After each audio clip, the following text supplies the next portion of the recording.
राजवंश है भाटी राजवंश।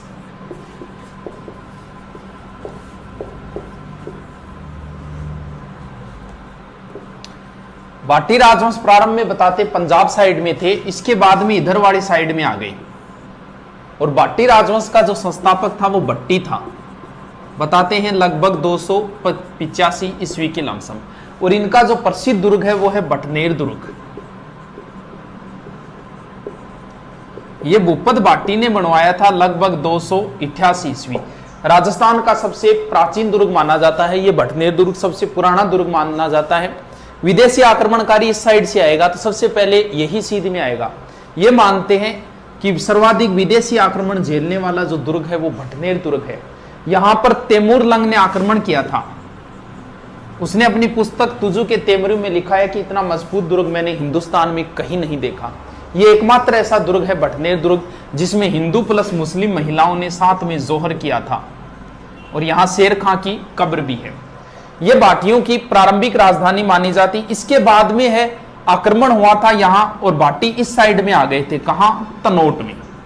और अपनी राजधानी, दूसरी राजधानी मंगलराव के समय भाटियों ने दूसरी राजधानी तनोट को बना लिया था।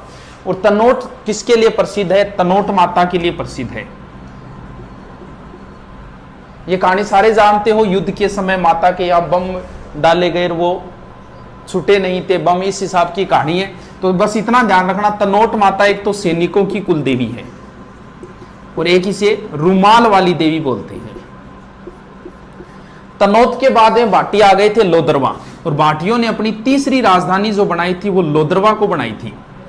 लोदरवा किसके लिए प्रसिद्ध है? लोदरवा की राजकुमारी थी मुम्मल, और जिसका प्रेम संबंध बताया जाता है अमरकोट के महेंद्र के साथ। अमरकोट में बाबूजी का ससुराल था, वहां सोडा राजपूत थे। आज भी वहां सोडा राजपूतों का राज चलता है। तो अपने पाकिस्तान में चला गया वर्तमान में वो स्थान। तो महेंद्र के साथ प्रेम संबंध की वो लंबी चौड़ी कहानी है, लेकिन उससे प्रश्न पुटअप नहीं होते। वो कहानी है जो बताने के लिए बस क्लास में। लोदरवा के बाद में भाटियों ने चौथी राजधानी और अंतिम राजधानी बनाई जैसलमेर। और जैसलमेर में सबसे कब बसा? 1155। दो चीजें थोड़ी सी ध्यान रखना।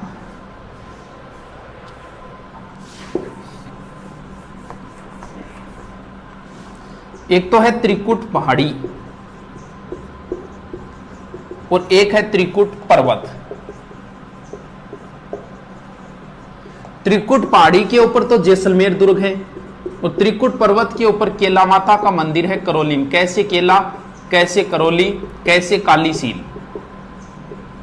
केला माता का मंदिर करौली में है, और करौली ये कालीसील, काली सिंध नहीं है, कालीसील है। कालीसील जहां पे लंगूरिया गीत गाया जाता है मीणा जाति द्वारा।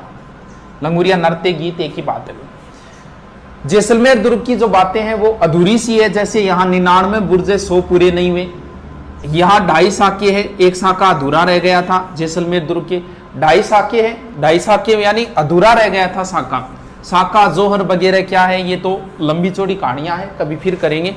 थोड़ा सा 2.5 साका ध्यान रखना। 2.5 साका कहाँ का प्रसिद्ध है? जैसे पहला साका बताते हैं मूलराज के समय हुआ था। अलाउद्दीन का आक्रमण हुआ था। 2 डेटें आती है 1292 और 98, लेकिन राजस्थान का पहला साका 1301 में हुआ था, इसलिए यह प्रमाणित नहीं माना जाता। दूसरा जो साका हुआ था वो दुद्दा के समय हुआ था, बताते हैं फिरोज शाह का आक्रमण हुआ था। और तीसरा हुआ था 1550 में लूणकरण। लूणकरण रूठी रानी उमादे का पिता। लूणकरण के समय हुआ था। गंधार के अमर अली का आक्रमण हुआ। पुरुष तो मारे गए थे, लेकिन महिलाएं जोहर नहीं कर पाई थी, जो अधूरा रह गया था। ये अधूरा साका है 2.5 साका। बाकी सर्वाधिक साके है जैसलमेर चित्तौड़गढ़ दुर्ग में हुए हैं 3। ये थोड़ी सी बातें थी नॉर्मल सी भाटी राजवंश की। 4-5 शासक है, जाट शासक, उनका भी देख लेते हैं। फासली रीडिंग मार रहे हैं ये जाट राजवंश। जाट राजवंश का उदय औरंगजेब के समय हुआ था। राजवंश की जिक्र करें औरंगजेब के समय, औरंगजेब के विरुद्ध गोकुला मथुरा का एक जाट था गोकुला ने अपने कुछ व्यक्तियों को लेकर औरंगजेब के विरुद्ध खड़ा किया था। तो गोकुला जाटों का प्रारंभिक नेता है। ये जाट राजवंश का संस्थापक नहीं, ये जाटों का एक तरीके का नेता है। इसने अब्दुल नमी की हत्या कर दी थी जो हिंदू मंदिरों को तोड़ रहा था, और औरंगजेब ने गोकुला को मरवा दिया। इसके बाद में नेतृत्वकर्ता बन गया राजाराम। जाटों का दूसरा नेता है राजाराम। राजाराम के बारे में आता है कि राजाराम ने अकबर की कब्र को लूटा था। इसके बाद में जाट साम्राज्य के जो माना जाता है वो माना जाता है चूड़ामन से। जाट साम्राज्य का संस्थापक चूड़ामन है, जबकि जाट साम्राज्य का वास्तविक संस्थापक कौन है? बदन सिंह। बदन सिंह को सवाई जयसिंह ने ब्रजराज की उपाधि दी थी और डींग की जागीर दी थी। डींग के जल महल बदन सिंह ने बनवाए थे, जो प्रसिद्ध जल महल है डींग के जल महल।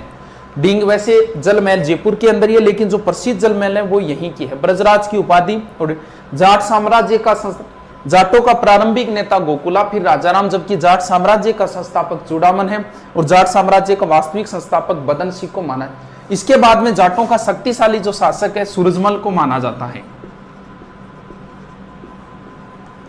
और सूरजमल जी ने ही एक दुर्ग बनाया था जिसका नाम है लोहागढ़।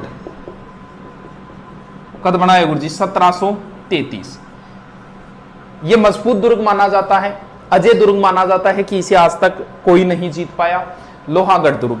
लोहागढ़ दुर्ग में दो चीजें, एक तो जवार बुर्ज है और एक फतेह बुर्ज है। जवार बुर्ज दिल्ली विजय के उपलक्ष्य में, किसने दिल्ली विजय की बाद में करेंगे, और एक फतेह बुर्ज है, ये अंग्रेजों की विजय के उपलक्ष्य में है। इसके बाद में सूरजमल जी का पुत्र था जवाहर सिंह। पिता की हत्या का बदला लेने के लिए दिल्ली गए थे और वहां से दो चीजें उठा के लाए। एक तो अष्ट धातु का दरवाजा, ऐसा उल्लेख आता है कि अष्ट धातु का दरवाजा चित्तौड़ दुर्ग में था जिसे अलाउद्दीन ले गया था, और यह अष्ट धातु मतलब 8 धातुएं, सोना चांदी पीतल वगैरह, वो होती है अष्ट धातु। तो नहीं याद रहे, तो अष्ट धातु उठाने के लिए जोर चाहिए, जोर जवाहर सिंह में था। यानी अष्ट धातु का दरवाजा कौन उखाड़ के लाए थे? जवाहर सिंह। ये इस यहां से एक काले संगमरमर के पत्थर का बेड लाए थे जो वर्तमान में डींग के जल महलों के अंदर रखा हुआ है। इसके बाद में शासक है रणजीत सिंह। इनके समय भरतपुर दुर्ग के अंदर मल्हार राव होलकर ने शरण ली। मराठा मल्हार राव होलकर, कब? 1803। और अंग्रेज लेख था जिसने गोलीबारी की, बम बरसाई, लेकिन दुर्ग को जीत नहीं पाए। उसके बाद में इसका नाम हो गया था लोहागढ़। यानी अंग्रेजों को मात देने वाले राजस्थान के एक ही व्यक्ति है रणजीत सिंह। तो ये थोड़ी सी बातें नॉर्मल थी। गोकुला नाम याद रखना है, राजाराम है, उसके बाद में चूड़ामन है जाट साम्राज्य, फिर बदन सिंह वास्तविक संस्थापक है, फिर सूरजमल जी जिन्होंने लोहागढ़ दुर्ग बनवाया था। इसमें 2-3 चीजें हैं। इसके बाद जवाहर सिंह जी जो अष्ट धातु दरवाजा, और रणजीत सिंह जी ने अंग्रेजों को मात दी थी।